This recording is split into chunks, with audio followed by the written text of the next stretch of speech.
నమస్కారం. ఈరోజు మనం బెంగళూరుకు అతి సమీపంలో ఉన్న ఒక పురాతన మరియు అద్భుతమైన దేవాలయాన్ని సందర్శించబోతున్నాం.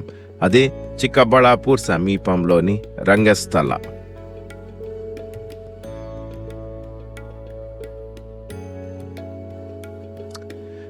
మేము ఉదయం 7 గంటలకే బెంగళూరు నుండి బయలుదేరాము.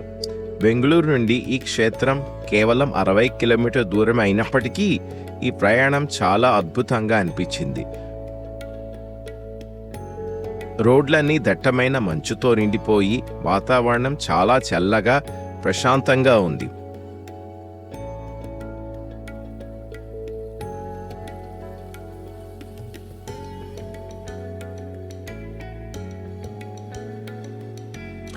దాదాపు గంటన్నర ప్రయాణం తర్వాత మేము ఆలయానికి చేరుకున్నాం. ఉదయం పూట ఈ చల్లని గాలిలో ఎవగమంచి మధ్యలో సాగిన ప్రయాణం ఎంతో హాయిగా అనిపించింది.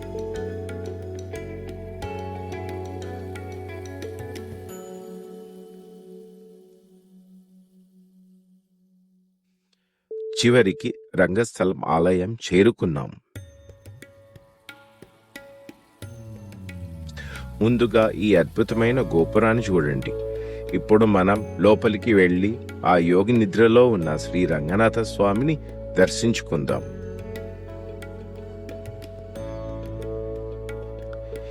ఇక్కడ ఉన్న ప్రతి స్తంభం ఒక అద్భుత కావ్యం. ఈ శిల్పాలను చూస్తుంటే ఆనాటి శిల్ప నైపుణ్యానికి మనం ఫిదా అవ్వాల్సిందే.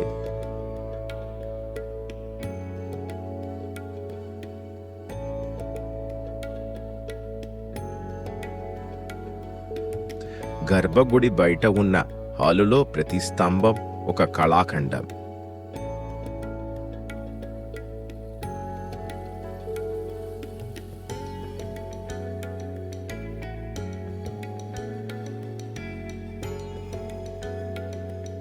నిజంగా ఈ రంగస్థల శిల్పకళా సౌందర్యాన్ని కళ్ళతో చూడాల్సిందే కానీ మాటలతో వర్ణించలేం.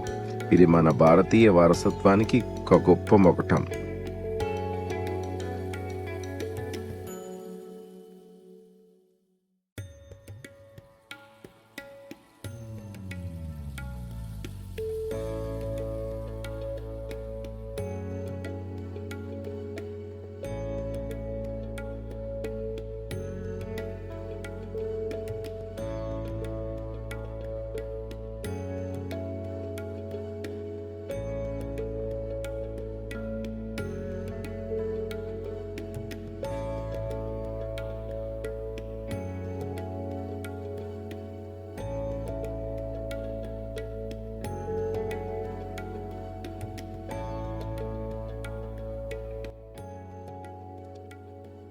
స్వామివారు ఆదిశేషునిపై శయనించి ఉన్న భంగిమ, యోగనిద్రలో ఉన్న ఈ దృశ్యం సాక్షాత్తు వైకుంఠాన్ని తలపిస్తుంది.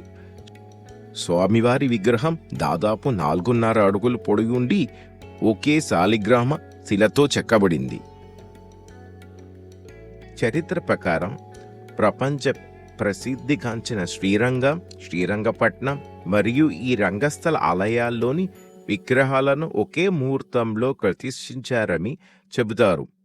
అందుకే ఈ మూడిటిని దర్శించుకోవడం చాలా పుణ్యకార్యంగా భావిస్తారు.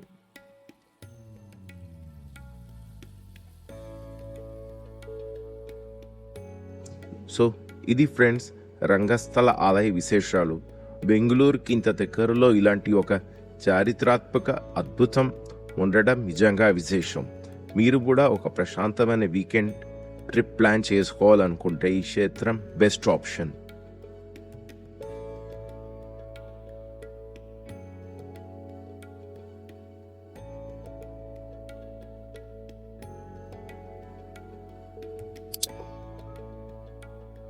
మళ్ళీ ఇంకో మంచి ప్లేస్తో కలుద్దాం.